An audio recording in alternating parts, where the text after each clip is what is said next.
تازه خبر طالبانو ننګرهار او میدان ښار ولایتونه نیولي دي.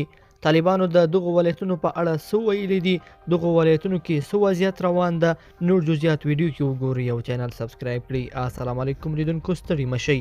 طالبان وایي د افغانستان ختیځ کې تر ټولو ستر او مهم ښار جلال آباد او همدارس د دایکنډي مرکز نیلي ته ننوتلي دي.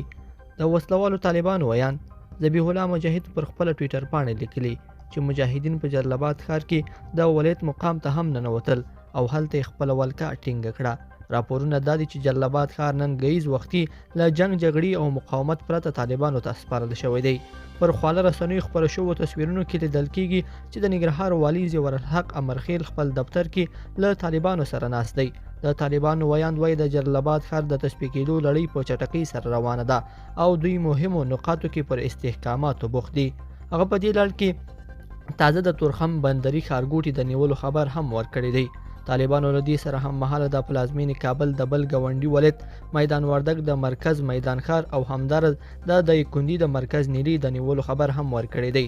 د طالبانو ویان که څه هم وایي چې د دغو ولایتونو ټول ملحقات په بشپړه توګه د دوی په لاس ته ورغلي دي، خو دا ادعا لا په خپلواک ډول نه ده تایید شوې. یادونې وړ ده چې طالبانو پرون شنبه د هیواد شمال کې د بلخ، فاریاب، ختیځ کې د لغمان او کونړ او سویل ختیځ کې د پکتیا او پکتیکا ولایتونو مرکزونه هم نیولي وو.